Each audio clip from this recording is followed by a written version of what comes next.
اب جناب سخت ترین آیات آ رہی. یہ آیات اس امت کے بھی شرک کو کھول کے بیان کریں گے. اس امت کے اندر جو غلط عقائد لوگوں نے پروپیگیٹ کر دیے باذن اللہ کے نام کے اوپر، اور یہ کہہ دیا یہ آیات بتوں کے بارے میں ہے، یہ انبیاء کے بارے میں نہیں، من دون اللہ سے مراد جو ہے وہ بت ہے. یہ سب کچھ اس کے اندر کلیئر ہو جائے گا. سورۃ المائدہ کی آیت نمبر 75 اور 76. مل مسیح ابن مریم الا رسول. دیکھو عیسیٰ ابن مریم تو نہیں تھے مگر ایک رسول. نہ تو وہ خدا کے بیٹے تھے نہ خدا تھے، ایک رسول تھے. رسول دو اور بھی آئے، قد خلت من قبلہ الرسل، ان سے پہلے بھی رسول گزر چکے. ٹھیک ہے کہ عیسیٰ ابن مریم کو اللہ نے کئی ایسی کوالٹیز دی ہیں جو کسی اور پیغمبر کو نہیں دی، لیکن پھر بھی ہے تو وہ پیغمبر ہی تھے.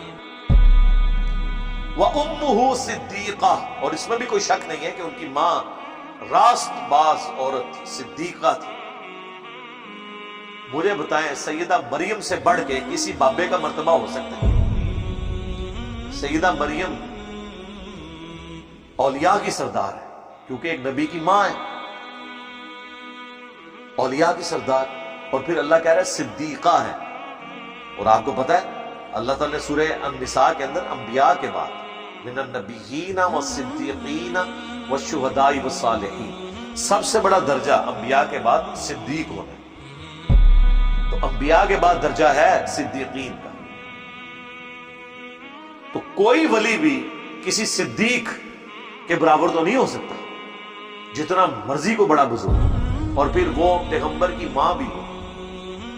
تو اور پیغمبر بھی اولو العزم 5 پیغمبر جو سورۃ الاحزاب میں اور سورہ شورا میں آیا، 5 اولو العزم پیغمبر ہیں ہمارے نبی صلی اللہ علیہ وآلہ وسلم. اس کے بعد حضرت ابراہیم علیہ السلام، پھر حضرت نوح علیہ السلام، پھر حضرت موسیٰ علیہ السلام اور عیسیٰ علیہ السلام. یہ 5 اولو العزم پیغمبر جن کی سب سے زیادہ شان ہے پیغمبروں. ان میں سے ایک پیغمبر، اولیاء کی سردار، ان کی ماں خود بھی انبیاء کے لیڈرز میں سے ایک لیڈر. ان کے بارے میں اللہ کیا کہہ رہا ہے؟ کانا یاکلان الطعام، یہ دونوں کھانا کھایا، روٹی کے محتاج تھے. یعنی اللہ تو روٹی نہیں کھاتا، جو روٹی کا محتاج ہو وہ الہ کیسے ہو سکتا ہے؟ محتاج تو خود حاجت روائی کے لیے الہ کی طرف رجوع لاتا ہے. اگر یہ الہ ہوتے تو روٹی تو نہ کھاتے ہوتے. مجھے بتائیں یہ وہ مثال ہے جو ایک انٹلیکچوئل کو بھی سمجھ آ جائے اور ایک ان پڑھ بندے کو بھی سمجھ آ جائے. آج بھی آپ کرسچن سے جا کے بات کر سکتے ہیں، بتاؤ کہ فلاں ہستی جن کے بارے میں تم یہ کچھ کلیم کر رہے ہو، عیسیٰ ابن مریم، کیا وہ روٹی کھاتے تھے؟ کیا انہوں نے ماں کا دودھ پیا تھا؟ تو اگر وہ خدا تھے تو ان چیزوں کے محتاج کیوں تھے؟ آج کے بھی آپ بزرگ دیکھ لیں، ایسی ایسی مرغن غذائیں کھاتے ہیں کہ آپ کو تو کبھی کبھار ہی وہ نصیب ہوتے ہیں. اور جن پرانوں کے بارے میں یہ کہتے ہیں نا کہ اتنے سال تک کچھ نہیں کھایا، جھوٹ بولتے ہیں. ساتھ یہ بھی کہنا چاہیے اتنے سال تک انہوں نے پیشاب بھی نہیں کیا، وہ بھی کہتے ہیں، لیکن وہ سالوں میں نہیں ہے، وہ دنوں کی بات کرتے ہیں. یا پھر کہتے ہیں اتنے سال پتے کھائے. پتے کیوں کھاتے رہے؟ یعنی پتیاں دے محتاج سن، یہی مطلب ہوا. ہاں پتے اسی لیے کھائے نا، محتاج تھے. جب حضرت عیسیٰ ابن مریم کھانا کھانے کے محتاج ہے تو بابوں کو ہم نہیں کہہ سکتے پتوں کے محتاج تھے، پتے کھاتے رہے. اور پھر ہم سے یہ پوچھتے ہیں، ہم ان سے، نبی علیہ السلام جب غار حرا میں جایا کرتے تھے تو بخاری مسلم میں آتا ہے حضرت خدیجہ ان کو کھانا باندھ کے دیا کرتی تھی. تو حضور تو وہاں بھوکے نہیں رہتے تھے، کھانا ساتھ لے کے جاتے تھے کیونکہ بیسک نیڈ ہے. پھر بخاری مسلم میں آتا ہے سعد ابن ابی وقاص کہتے ہیں جب ہم شعب ابی طالب کے اندر 3 سال کے لیے قید کیا گیا تو ہم پتے اور چمڑے کھاتے تھے، اور ہمیں یعنی ٹوائلٹ جاتے تھے تو جس طرح بکریاں مینگنیاں کرتی ہیں نا، یہ ہماری حالت ہوئی تھی، کھانے کو ہے ہی نہیں تھا. تو ہم یہ پوچھیں گے کہ غوث قطب ابدال جب اتنے سال تک کچھ نہیں کھاتے ہیں تو سعد ابن ابی وقاص وہ کیوں کھانا کھاتے رہے؟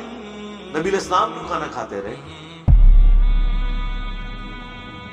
بخاری مسلم دونوں میں حدیث موجود ہے. مولا علی کہتے ہیں میں نے اپنی زندگی میں سعد ابن ابی وقاص جن کا نام سعد ابن مالک بھی تھا، ان کے سوا کسی کے لیے نہیں دیکھا کہ حضور نے اپنے ماں باپ جمع کیا ہوں۔ آپ نے بدر و احد کے موقع پہ فرمایا سعد میرے ماں باپ تجھ پہ قربان، تیر چلا، حالانکہ وہ رشتے میں ماموں بھی لگتے تھے، اتنا ان کا درجہ ہے، تو وہ بھی پتے کھاتے تھے۔ تو یہ بزرگ کہاں سے بغیر کھائے پیے سے فراڈ کرتا ہے، کہتے ہیں اتنا عرصہ بس چائے پیتی ہے، چائے بھی کیوں پیتی ہے؟ وہ ایسے وقت پہ کھاتے پیتے ہیں کہ آپ کو پتہ ہی نہیں چلتا، نماز بھی ایسے وقت میں پڑھتے ہیں کہ آپ کو پتہ ہی نہیں چلتا، آپ کو پتہ بھی چل جائے تو وہ کہتے ہیں ادھر نہیں پڑھی ہے، مکے مدینے پڑھی ہے۔ تو کسی حدیث میں نہیں آیا کہ نبی علیہ السلام کبھی مکے میں ہو تو مدینے جا کے نماز پڑھی ہو، اور مدینے میں ہو تو مکے آ کے نماز پڑھی ہو، اسے تو کبھی نہیں ہو، سب فراڈ چل رہا ہے۔